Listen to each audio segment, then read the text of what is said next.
Honestly, the OPZ is insane. Freebie. Hey, how's it going, everybody? Welcome to Freebeat, where I post new music-related content every single day, so if that sounds good to you, hit that subscribe button, ring that notification bell, let's get started. So today, I just want to step back and honestly take a look at what the OPZ is and how really incredible of a device it has turned out to be. When you stop and consider absolutely everything that the OPZ can do, the fact that Teenage Engineering's engineers were able to cram it into this form factor is just wild. So the OPZ measures in at 8.5 inches wide, less than 2.5 inches deep, and I'm not even going to measure how tall it is because it's like nothing. It's like half an inch, if that. So the fact that this can be a drum machine, a synth engine machine, synthesizer, that's the word I wanted, a drum sequencer, a synth sequencer, a full-blown songwriting tool, a DMX lighting controller, a visual controller with the photo stuff. I forget exactly what it's called. I believe this has Unity control as well for graphics. The fact that you can work on up to 10 different projects at once, that you still have 4 pages of parameters for all of your synthesizers, the fact that you can sample into it via the onboard microphone, that you can perform with the onboard microphone. It's just pretty wild, given those extremely small measurements. There's absolutely nothing else like it on the market. The workflow is faster than anything else I've ever used, yes, including the circuit. I mean, seriously, what other device this small can you set up and have a pattern going this quickly? It's just insane.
I mean, come on.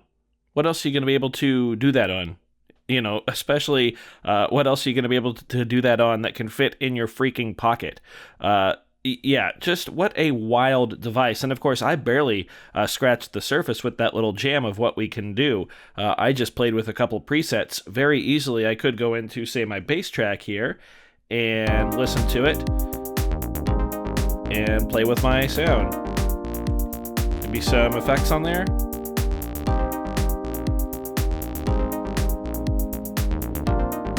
Some reverb, little delay.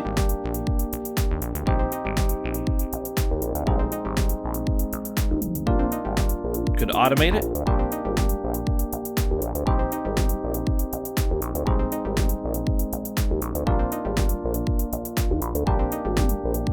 It's just that easy. Everything is right in front of you. And that brings me to my next point. I think this is the best device when you're talking about screenless workflow.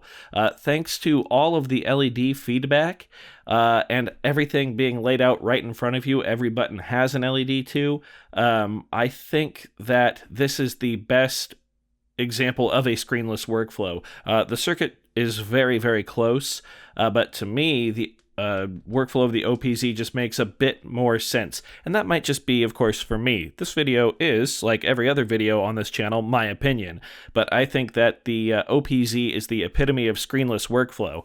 And of course, you don't even have to use it screenless if you don't want to. You can bring your own device, your own phone or whatnot, and use that as your screen. Not to mention, it actually comes with a phone holder that we can put into the back of this. And, well, I have a giant battery case on my phone, but without that, you get the idea. I could have my own screen on me, just like that, which is just so cool. And it wirelessly pairs with both iOS and Android devices, and you can very easily have a screen with your OPZ, and that makes this just like working with any other Groovebox, really. Also, on the back here, we do have this like expansion card thing where you can add in extra modules. So you can add in a module that has MIDI, traditional MIDI out via 3.5mm with 5-pin converters. You can get sync in and out as well, which is cool. You can do CV, which is really neat.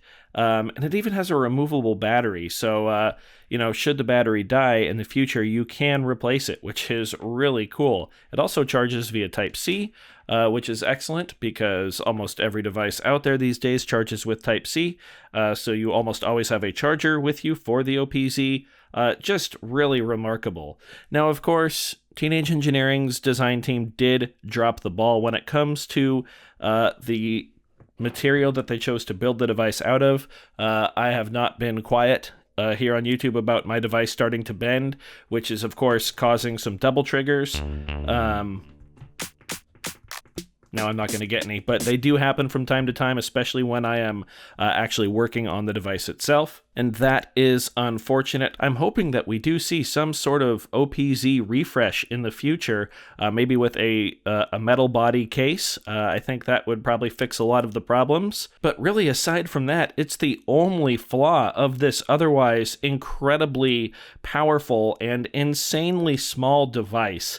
I just really wanted to make another video that was a love letter to the OPZ. Actually, no, I did just think of one thing that would be pretty cool to have in an OPZ refresh. That would be the ability to export all 8 of the audio tracks individually, just like the OP1 can.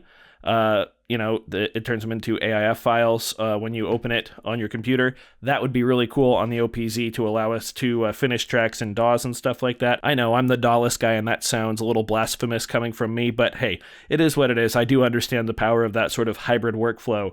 But yeah, that's really all I want out of an OPZ refresh, a better case, and of course the ability to export my audio as individual tracks on the computer. So yeah, there's a lot of complaining about the OPZ and everything, but when you step back and look at it objectively, the amount of things that they were able to fit into this device is just truly amazing. It's insane. One of the greatest devices I've ever purchased, and if you are on the fence about one, don't just dismiss it because of the build quality. I've had mine for over 2 years. It is still completely usable. I have retired it here on the channel from general music type tutorial videos. I probably should have specified that more because anytime I film with the OPZ, someone is like, "Oh, I thought you retired it." I only retired it from like music tutorial videos. So I'm still going to do OPZ specific tutorials, and I'm still going to jam with the OPZ and talk about it. But in terms of just explaining general music and drum concepts, I'm not going to be using the OPZ for those. So yeah, the OPZ is insane, and every once in a while I like to take a step back and acknowledge that.